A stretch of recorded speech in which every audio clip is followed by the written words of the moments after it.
ওবায়দুল কাদেরকে Singapore general হাসপাতালে নেওয়ার সিদ্ধান্ত হয়েছে বলে আওয়ামী লীগ সূত্রে জানা গেছে। এ বিষয়ে তার ডাক্তাররা ব্রিফিং করছেন, আমরা সরাসরি সেখানে চলে যাচ্ছি। তো ইনফরমেশন আমরা জায়গায় জায়গায় যখন যেখানে প্রয়োজন আমরা পাঠাচ্ছি।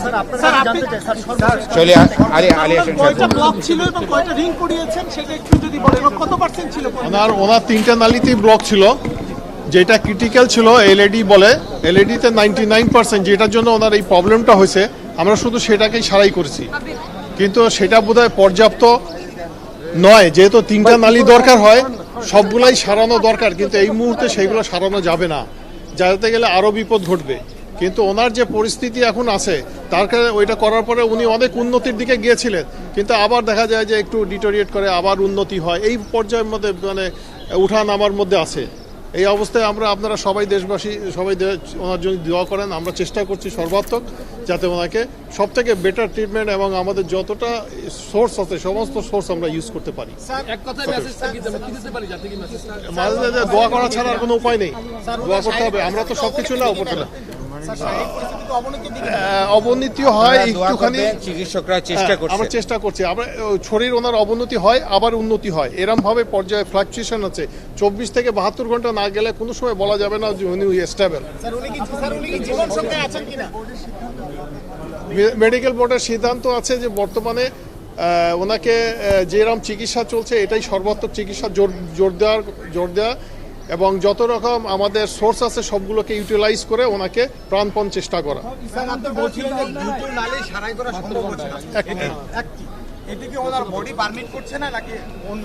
না, এখন সিচুয়েশনে সাধারণত আমরা যেটা ক্রিটিক্যাল থাকে সেটাকে আমরা সারাই করি এবং তাই করা হয়েছে। আরেকটা নালিতেও আবার 80% আছে, আরেকটা নালি ওনার আগে থেকেও হার্ট অ্যাটাকের হিস্ট্রি ছিল, ওইটা 100% ব্লক আছে।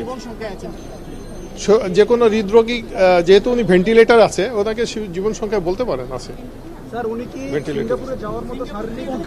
এখন এই পর্যন্ত এটা বোঝা যাচ্ছে না, ওনার পরিস্থিতি এই মুহূর্তে বলা যাচ্ছে না।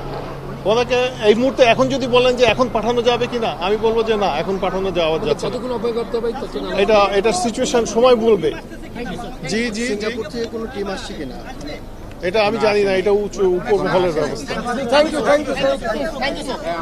দর্শক আপনারা শুনছিলেন যে এখানে শুনছিলেন মুন্নি যে এখানে মেডিকেল বোর্ডের প্রধান তিনি কথা বলছিলেন এবং তিনি যেটি বলেছেন যে বলা চলে যে তিনি জীবন সংখ্যায় রয়েছেন এবং তিনি যেটি বলেন দেখছেন যে সবচেয়ে যে স্বাস্থ্যর যে বুলেটিনটি এখানে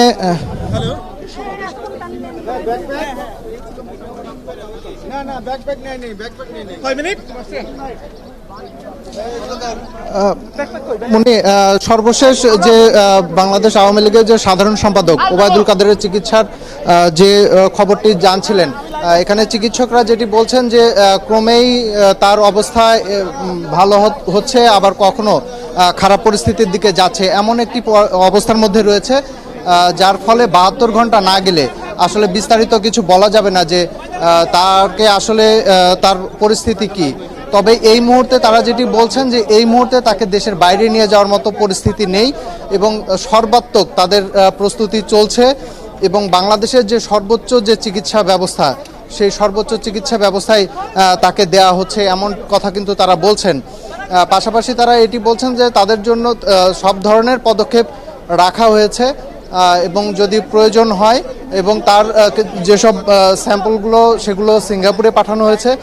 সবশেষ হিসাবে বলা চলে যে এখনও বলা যাচ্ছে না যে ওবায়দুল কাদেরের যে শারীরিক যে অবস্থা সেটি আসলে সর্বশেষ কি অবস্থায় রয়েছে। তবে তারা যেটি বলছেন এখনও শঙ্কার মধ্যে রয়েছেন, কারণ তার যে 3টি ব্লক ছিল এর মধ্যে একটি ব্লক অপসারণ করা হয়েছে, বাকি যে 2টি তার এর আগেও হার্ট অ্যাটাকের যে হিস্ট্রি, তারা বলছেন যে হার্ট অ্যাটাকের হিস্ট্রি তার রয়েছে এবং আরেকটি ব্লক যেটি 80% ব্লক, 80% ব্লক, যার ফলে এখনও তিনি জীবন মৃত্যুর সন্ধিক্ষণে বলা চলে এবং এমন একটি পরিস্থিতির মধ্যে রয়েছে। তবে চিকিৎসকদের পক্ষ থেকে বলা হচ্ছে যে তার চিকিৎসার জন্য সর্বাত্মক প্রস্তুতি তাদের রয়েছে। সৌমিত্র, অসংখ্য ধন্যবাদ। আপনি থাকুন সেখানে, আপনার মাধ্যমে আমরা তার চিকিৎসকদের কথা আমরা শুনছিলাম, তার শারীরিক সবশেষ অবস্থার কথা আমরা শুনছিলাম। আপনি আরও তথ্য আমাদেরকে দিবেন নিশ্চয়ই, আপনি সেখানে থাকুন। ওবায়দুল কাদেরকে সিঙ্গাপুর জেনারেল হাসপাতালে নেওয়ার সিদ্ধান্ত হয়েছে বলে আওয়ামী লীগ সূত্রে জানা গেছে। এ বিষয়ে সবশেষ ব্যবস্থা নেওয়া হয়েছে, এয়ার অ্যাম্বুলেন্সের ব্যবস্থাও করা হয়েছে। এ বিষয়ে সবশেষ জানাতে বঙ্গবন্ধু মেডিকেলের সামনে থেকে আমাদের সাথে যুক্ত ছিলেন আমাদের সহকর্মী সৌমিত্র মজুমদার। আওয়ামী লীগের সাধারণ সম্পাদক এবং সড়ক পরিবহন ও সেতু মন্ত্রী ওবায়দুল কাদেরের হার্টে 3টি ব্লক ধরা পড়েছে, যার একটি অপসারণ করা হয়েছে বলে জানিয়েছেন চিকিৎসকরা। ওবায়দুল কাদের বর্তমানে বঙ্গবন্ধু শেখ মুজিব মেডিকেল বিশ্ববিদ্যালয় হাসপাতালের সিসিইউতে চিকিৎসাধীন আছেন। চিকিৎসকেরা জানিয়েছেন, হঠাৎ গুরুতর অসুস্থ হয়ে পড়লে রোববার সকাল 7:30টার দিকে ওবায়দুল কাদেরকে বঙ্গবন্ধু মেডিকেলে এনে করোনারি কেয়ার ইউনিটে ভর্তি করা হয়। তখনই তাকে সিসিইউতে স্থানান্তর করা হয়। পরে এনজিওগ্রাম করে দেখা যায় তার হৃদযন্ত্রে 3টি ব্লক, একটিতে স্টেন্টিং করে দেওয়া হয়েছে। আপাতত ওবায়দুল কাদেরের অবস্থা স্থিতিশীল, তবে তিনি 72 ঘন্টা পর্যবেক্ষণে থাকবেন। তবে উন্নত চিকিৎসার জন্য সরকার ওবায়দুল কাদেরকে সিঙ্গাপুরে নেওয়ার জন্য সব ধরনের প্রস্তুতি নিয়েছে বলে জানিয়েছেন তথ্যমন্ত্রী। আমাদের এনজিওগ্রাম করা হয়েছে, এনজিওগ্রামে দেখা গেল 3টা নালী ব্লক। তো ব্লক অবস্থায় আসলে এরকম ঘটনা ঘটতে পারে। তারপরে আমরা ডিসিশন নিয়ে ওনাকে প্রাইমারি পিসিআই করে দিলাম। আমরা একটা নালী খুলে দিয়েছি। এখন মোটামুটি উনি স্টেবল আছে। স্টেবল থাকলেও বলা যাবে না যে স্টেবল, এটা যে কোনো মুহূর্তে আনস্টেবল হয়ে যেতে পারে। ক্রিটিক্যাল থেকে কিছুটা ইমপ্রুভের দিকে গেছে উনি। 72 ঘন্টা 24 to 72 আওয়ার্স না গেলে বলা যাবে না। মেইন আর্টারিতে যে রক্তনালীতে যে ব্লক ছিল, সেই ব্লক পাওয়া গেছিল, যে হার্ট অ্যাটাক যেটার জন্য হলো সেটা সরাই দেওয়া হয়েছে মেইন আর্টারি। আরো সেটা আগামী 24 ঘন্টার অবজারভেশনের পরে আমরা লাগতেও পারে, সেই জন্য আমাদের সবকিছু রেডিও আছে। সিঙ্গাপুরে নিয়ে যাওয়ার জন্য ব্যবস্থা গ্রহণ করা হচ্ছে। শুধু এইটুকুই বলতে চাই, মেডিকেল তার যে হেলথ কন্ডিশন কি অবস্থায় আছে এ নিয়ে আমি বলতে চাই না, এ নিয়ে ডাক্তাররাই বলবে। তবে আমরা উন্নত চিকিৎসার জন্য তাকে সিঙ্গাপুরে নিয়ে যাওয়ার জন্য আমরা যোগাযোগ করছি। আমরা আশা করছি তাকে আমরা সিঙ্গাপুর সহসা নিয়ে যেতে পারব। কারো যদি ওনার সম্বন্ধে জানার কোনো আগ্রহ হয়, কৌতূহল হয়, সেটা আমাদের সংশ্লিষ্ট ডাক্তার অথবা মাননীয় ভিসি সাহেবের কাছ থেকে খোঁজখবর নিতে পারেন। উনি ভালো আছেন। কোনো ভিজিটর, আমার দলের নেতা কর্মীরা অহেতুক যেন ওনার ওখানে যে ডিস্টার্ব না করেন, সেই জন্য দলের পক্ষ থেকে আমি সকলের কাছে অনুরোধ জানাচ্ছি।